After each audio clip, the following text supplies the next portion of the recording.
ये सुल्तान है। ये एक मुंबई बेस्ड बिजनेसमैन है और ये सब उसी का ही काम है। ये एक हाथ से गुड्स परचेज करता है और दूसरे से उन्हें आगे बेच देता है और ये सारे गुड्स अपने एक ही इंसान से खरीदता है, शोएब से। ये भी एक मुंबई बेस्ड सेलर है जो इन गुड्स में डील करता है। क्योंकि Sultan most of the sales cash में करता है, वो बहुत कम सेल्स शो करता है एंड दूसरी तरफ अपनी परचेजेस भी कम कर देता है। बिकॉज अगर परचेजेस कम नहीं करी तो फिर तो इनकम टैक्स वाले पूछेंगे कि सेल्स तो हो नहीं रही हैं और तुम परचेजेस करे जा रहे हो, विच मेक्स नो सेंस। और ये सारा आइडिया उसे किसने दिया था? ये काम इस लड़के ने किया है बर्तन। इस तरीके से टैक्स एवेजन सिर्फ मुंबई ही नहीं बट पूरे इंडिया में हो रहा था। इनकम टैक्स डिपार्टमेंट को भी पता था but they were helpless. They were finding ways on how to stop this. और ऐसे ही करते करते सुल्तान जैसे बिजनेसमैन बढ़ते ही जा रहे थे और उन्हें कोई डर ही नहीं था इनकम टैक्स का।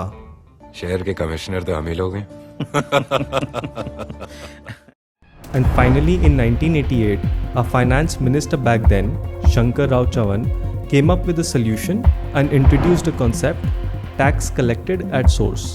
अब इनकम टैक्स डिपार्टमेंट ने अप्रोच किया सेलर को और उसे बोला कि अब जब वो गुड्स बेचेगा तब बायर से extra 1% of purchase value collect करेगा और गवर्नमेंट के पास जमा कराएगा। इससे क्या होगा कि जब नेक्स्ट टाइम सुल्तान शोएब के पास जाएगा गुड्स खरीदने तो वो 1% एक्स्ट्रा पे करेगा और शोएब ये एक्स्ट्रा अमाउंट गवर्नमेंट को पे कर देगा। एंड अब डिपार्टमेंट के पास ये इन्फॉर्मेशन आ गई है कि सुल्तान की एक्चुअल रियल परचेजेस क्या हैं।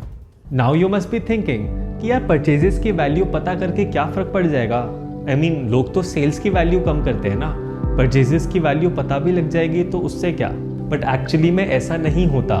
सिर्फ परचेजेस की वैल्यू से तुम बहुत कुछ बता सकते हो, क्योंकि अगर तुम्हारी सेल्स इतनी कम है तो फिर क्यों बार बार इतनी सारी परचेजेस करे जा रहे हो? प्लस अगर इतनी परचेजेस करते हो और सेल्स कम है तो फिर क्लोजिंग स्टॉक भी बहुत सारा पड़ा होगा।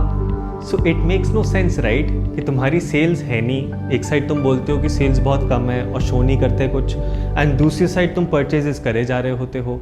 तो इसी वजह से जब सेल को कम किया जाता है तो कॉरेस्पॉन्डिंगली परचेजेस को भी कम किया जाता है। अब सुल्तान इस केस में परचेजेस कम नहीं कर पाएगा एंड कम करी तो पकड़ा जाएगा।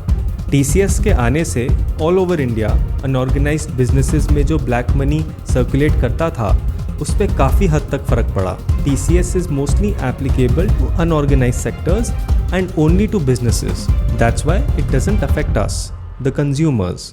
इसीलिए ऐसा हो सकता है कि तुमने रियल प्रैक्टिकल लाइफ में कभी TCS का नाम ना सुना हो एंड ये जो 1% आपने पे किया था extra at the time of purchase, उस अमाउंट को आप ईयर एंड पे अपनी टैक्स लायबिलिटी के अगेंस्ट सेट ऑफ कर सकते हो, जैसे TDS सेट ऑफ होता है।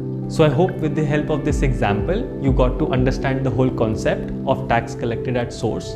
And पता है ऐसे ही हर concept के पीछे ना एक story होती है, एक reason होता है कि क्यों गवर्नमेंट ने उसे introduce किया था। So when you understand the reason, the story, then उस concept को समझना बहुत आसान हो जाता है। So मैं मिलता हूँ आपको next video में एक नए concept के साथ और एक नई story के साथ। Till then, take care, have a nice day.